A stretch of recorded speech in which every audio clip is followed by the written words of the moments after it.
Assalamu alaikum. Our topic is law of mass action from class 10th chemistry lecture number 2. What is law of mass action? Explain it. According to history point of view, 1864 C.M. Goldberg and P. Wade explained about law of mass action. What is law of mass action? Before going to depth of law of mass action, first of all we have to discuss how can we identify that reaction has completed or it is in a process condition. किसी भी reaction को identify कैसे कर सकते हैं? Suppose test tube में कोई भी आप केमिकल रिएक्शन प्रोसीड कर रहे हैं तो आप कैसे उसको आइडेंटिफाई करेंगे कि रिएक्शन कंप्लीट हो चुका है?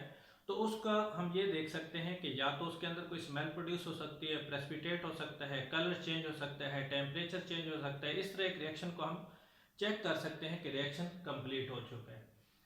अब यहाँ पे हमने एक चीज देखनी, rate of reaction. Rate of reaction क्या होता है? Rate of reaction is basically time taken for the completion of reaction is basically called rate of reaction. कितना टाइम लगा है एक रिएक्टेंट को प्रोडक्ट तक जाने के लिए। सबसे पहले हम देखेंगे कि किसी एक चीज को अगर रिएक्ट करते हैं तो प्रोडक्ट कैसे बनता है, और बहुत सारी चीजें रिएक्ट करती हैं तो उनका प्रोडक्ट कैसे बनता है। ये basically law of mass action के किसी भी चीज की, किसी भी सब्सटेंस की मास जो है वो कैसे रिएक्ट करके प्रोडक्ट बनाती है, आज हमने इसके बारे में देखना है। Basically law of mass action या लॉ ऑफ केमिकल कॉम्बिनेशन का जो टॉपिक है वो 1803 के अंदर ही स्टार्ट हो गया था, लेकिन उसके बारे में जो फाइनल स्टेटमेंट दी गई थी वो 1864 के अंदर। यहाँ पे सबसे पहले हम ये देखते हैं एक्टिव मास क्या होती है। एक्टिव मास वो वाली मास होती है, वो वाले एटम होते हैं जो किसी रिएक्शन में एक्टिवली पार्टिसिपेट करते हैं और अपनी एनर्जी हाई होने की बेस पे जल्दी प्रोडक्ट बना लेते हैं, उनको हम एक्टिव मास कहते हैं। और उस वक्त उसमें सपोज जैसे देखें कि यहाँ पे एक सब्सटेंस है, सपोज ए सब्सटेंस है, इधर जो है हमारे पास बहुत सारी चीजें हैं, बहुत सारे रिएक्टेंट हैं, इधर एक सब्सटेंस है। इसी वजह से साथ मैंने ये सब्सटेंस लिखा है कि अगर कोई एक सब्सटेंस है वो प्रोडक्ट बनाता है तो इसके जितने एटम एक्टिवली पार्टिसिपेट करेंगे, जो जल्दी जल्दी प्रोडक्ट बनाते हैं, तो प्रोडक्ट जो है वो इस ए सब्सटेंस की एक्टिव मास पे डिपेंड करेगा कि कितना टाइम लगा है इसको प्रोडक्ट बनाने के लिए। बेसिकली हम रेट ऑफ रिएक्शन देख रहे हैं कि कितना टाइम लगा है। जितनी इसकी एक्टिव मास ज्यादा होंगी उतना जल्दी ये प्रोडक्ट की साइड पे कन्वर्ट हो जाएगा। बेसिकली ये जो है ये एक एक्टिवेशन एनर्जी का बैरियर है जो कैटलिस्ट इस एक्टिवेशन एनर्जी को लो कर देता है और रिएक्टेंट जल्दी प्रोडक्ट वाली साइड पे आ जाते हैं। तो यहाँ पे हम कैटलिस्ट को नहीं, बेसिकली ये देख रहे हैं कि एक सब्सटेंस जो है वो कितने जल्दी प्रोडक्ट बनाता है, वो उसकी एक्टिव मास पे डिपेंड करता है। एक्टिव मास जो जल्दी जल्दी प्रोडक्ट वाली साइड पे कन्वर्ट हो जाती है अपनी हाई एनर्जी की बेस पे। यहाँ पे तो हमने एक चीज को देखा है। यहाँ पे अगर एक केमिकल रिएक्शन है जिसमें बहुत सारे रिएक्टेंट्स हैं, यहाँ पे हमने देखना है दो चीजों को देखना है। एक सब्सटेंस है, यहाँ पे बहुत सारे सब्सटेंस है जिनको हमने रिएक्टेंट्स लिखे हैं। यहाँ पे अगर बहुत सारे रिएक्टेंट्स हैं, उनमें सपोज ए है, बी सी डी बहुत सारे हैं, अगर ये प्रोडक्ट बनाते हैं तो इनमें डिपेंड ये करेगा कि इसकी भी एक्टिव मास होगी, इसकी भी होगी, इसकी। तो टोटल हमारे पास 4 डिफरेंट टाइप के सपोज रिएक्टेंट है। तो जितनी इनकी एक्टिव मास बनेगी उनका जो प्रोडक्ट बनेगा उसको मल्टीप्लाई करेंगे, जो आंसर बनेगा, जो उसका प्रोडक्ट बनेगा उसके अकॉर्डिंगली ये वाला प्रोडक्ट बनेगा। आपने ये याद रखना है, ये प्रोडक्ट जो है रिएक्टेंट प्रोडक्ट है, ये प्रोडक्ट जो है ये रिएक्टेंट प्रोडक्ट है। और ये यहाँ पे हम जब देखेंगे ये इनकी एक्टिव मासेस का प्रोडक्ट है, इस वजह से यहाँ पे मैंने मल्टीप्लाई का साइन डाला है। ये प्रोडक्ट मींस कि इनकी एक्टिव मास को मल्टीप्लाई कर देने तो वो उतने जल्दी प्रोडक्ट बना सकेंगी। अब यहाँ पे सब्सटेंस के हिसाब से इसकी एक्टिव मास, बहुत सारी चीजों का जो एक्टिव मास होगी उनका प्रोडक्ट के इक्वली प्रोडक्ट बनेगा, इनकी एक्टिव मासेस के प्रोडक्ट के इक्वल प्रोडक्ट बनेगा। इसकी अब यहाँ पे हम डेफिनेशन देखेंगे। Rate at which a substance react, एक सब्सटेंस रिएक्ट करता है। अ सब्सटेंस, इसको इसी वजह से मैंने ये रेड अंडरलाइन किया है, एक सब्सटेंस के बारे में। तो इसी की एक की जितनी एक्टिव मास होगी उतने जल्दी प्रोडक्ट बनेगा ना। Is directly proportional to its active mass, एक ही मास इसकी लिखी है, एक्टिव मैसेज नहीं लिखा बल्कि एक्टिव मास लिखा है। तो यहाँ पे इसकी एक चीज है, एक सब्सटेंस है, तो एक की एक्टिव मास लिखेंगे। यहाँ पे अब नेक्स्ट आएगा the rate at which reaction proceed. अगर एक रिएक्शन प्रोसीड हो रहा है उसमें बहुत सारी चीजें हैं, अगर बहुत सारे रिएक्टेंट होंगे तो उनकी एक्टिव मासेस होंगी। इज डायरेक्टली प्रोपोर्शनल टू, इसका क्या होगा, directly proportional to the product, इनका प्रोडक्ट ले लेना है, इनका मल्टीप्लाई लेना है, तो इसीलिए मल्टीप्लाई का साइन साथ डाला है, is directly proportional to product of active masses, ये मैसेज हो जाएंगी, ठीक है, यहाँ पे एक मैस थी, यहाँ पे बहुत सारे रिएक्टेंट हैं, तो ये active message of the reactants, S डालो, रिएक्टेंट्स, एक रिएक्टेंट नहीं है बल्कि रिएक्टेंट्स हैं, बहुत सारे रिएक्टेंट हैं, तो इस वजह से यहाँ पे हम ये कहेंगे कि रेट ऑफ रिएक्शन इसका या इसका किस पे डिपेंड करेगा, इसकी एक्टिव मैस, इसकी प्रोडक्ट ऑफ एक्टिव मैसेज पे डिपेंड। अब सपोज हम कर लेते हैं, हमारे पास एक केमिकल रिएक्शन है, एपेथेटिकल जनरल रिएक्शन है, ए बी बी और सी डी, यहाँ पे इनके सामने जो है ये इनके नंबर ऑफ मोल्स लिखे हुए हैं, जैसे हम सपोज लिख लेते हैं, जहाँ पे मैं एक रिएक्शन सपोज लिख देता हूँ, N2 + 3H2 it gives 2NH3, तो ये जैसे ये नंबर ऑफ मोल है, ये भी नंबर ऑफ मोल है, यहाँ पे 1 होगा, उनकी जगह पे ये स्मॉल लेटर में A B C लिखा हुआ है, तो ये एक जनरल रिएक्शन है।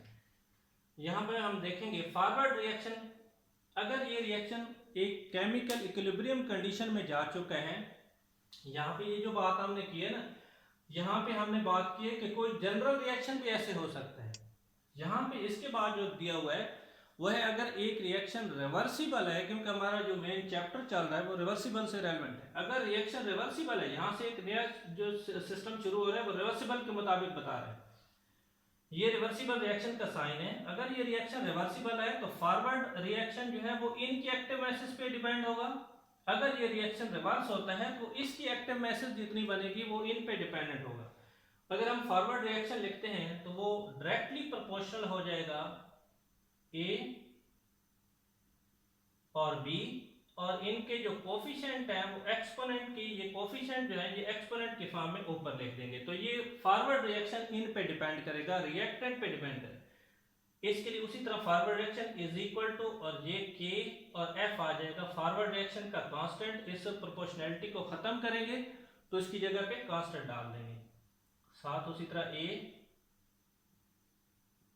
और बी आ जाए। इसी तरह रिवर्स रिएक्शन जो है जो वापस जाएगा वो इस पे डिपेंड करेगा, सी और डी पे, तो रिवर्स रिएक्शन जो है वो डायरेक्टली प्रोपोर्शनल हो जाएगा सी और डी के, इसका उसी तरह इक्वल का साइन तो के, और ये रिवर्स हो जाएगा, बाकी उसी तरह सी और डी लिख देंगे, जो इनके कोफिशिएंट है वो एक्सपोनेंट की फॉर्म में ऊपर लिख।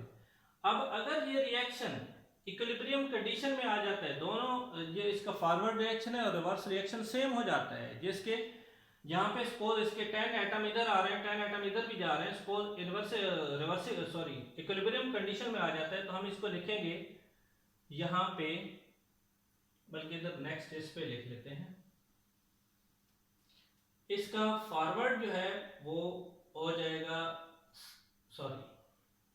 फॉरवर्ड हो जाएगा ए और बी पे डिपेंड, और इसी तरह जो रिवर्स होगा वो सी और डी पे डिपेंडेंट होगा, इसके ऊपर इनके एक्सपोनेंट लिख देंगे। उसके बाद जब ये इसको हम थोड़ा सा सिंपल करेंगे तो K F over K R is equal to product over reactant, product over reactant, और इनके एक्सपोनेंट जो है उसी तरह आप ऊपर लिख देंगे। यहाँ पे इसको अगर हम फॉरवर्ड रिएक्शन के कांस्टेंट को रिवर्स को, तो इसकी जगह पे एक नया कांस्टेंट आ सकता है, तो ये हो जाएगा प्रोडक्ट ओवर रिएक्टेंट, ये प्रोडक्ट था हमारा और ये रिएक्टेंट, तो प्रोडक्ट ओवर रिएक्टेंट, या इसको दोबारा से आप उसी तरह भी लिख सकते हैं, तो इसका सी डी और ये हो जाएगा ए और बी, इनके एक्सपोनेंट ऊपर लिख देंगे। अब यहाँ पे केसी का अलग से डिफाइन करना भी पूछा जाता है कि केसी को डिफाइन करें। अगर सपोज हम केसी को डिफाइन करते हैं तो हम ये कह सकते हैं ना कि प्रोडक्ट जो है उनकी कंसंट्रेशन का प्रोडक्ट ले लें, और जो रिएक्टेंट है उनकी कंसंट्रेशन का भी प्रोडक्ट ले लें, इन दोनों को डिवाइड कर दें तो वो केसी हो जाएगा। केसी को हम अब डिफाइन कैसे करेंगे? अगर आपने ये इक्वेशन लिखी होगी तो उसको हम इजीली एक्सप्लेन कर सकते हैं। Kc is basically the ratio. Kc is basically ratio between product and reactant. लेकिन इसको मजीद एक्सप्लेन कैसे करेंगे? It is product of, it is product of यानी multiply of, it is the product of concentration of product to the product of concentration of reactant, each raised to power coefficient, each raised to power coefficient of the balanced chemical equation, each raised to power coefficient of balanced chemical equation। तो ये हमारे पास Kc की definition आ जाएगी। सबसे पहले आपने इसमें से प्रोडक्ट यानी मल्टीप्लाई करें concentration of product to the product यानी multiply the concentration of reactant each raised to power coefficient of balanced chemical equation। अब नेक्स्ट इसमें आता है कि ये किस किस चीज पे डिपेंड करेगी। Kc जो है क्या इनिशियल कंसंट्रेशन पे डिपेंड करता है, इनिशियल कंसंट्रेशन और फिर टेम्परेचर पे। पहली बात तो ये है कि जो रिवर्सिबल रिएक्शन होते हैं, रिवर्सिबल रिएक्शन इनिशियल कंसंट्रेशन पे डिपेंड नहीं करता। रिवर्सिबल तो जब रिवर्स होगा उस वक्त उसकी इनिशियल कंसंट्रेशन रिएक्टेंट की नहीं रहती, बल्कि कुछ कंसंट्रेशन इधर जा चुकी होती है और इधर से बाद में वापस आ रही होती है।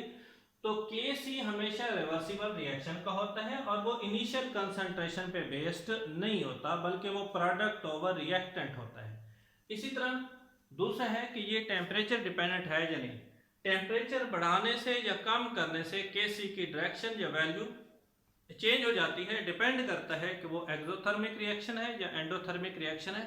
तो Kc जो है वो टेम्परेचर डिपेंडेंट होता है, इनिशियल कंसंट्रेशन पे बेस नहीं करता, क्योंकि Kc तो बनता ही उस वक्त है जब इक्विलिब्रियम एस्टेब्लिश हो जाता है। तो ये क्वेश्चन कैसे पूछा जाता है? ये question totally explain law of mass action and it's derive it's mathematically.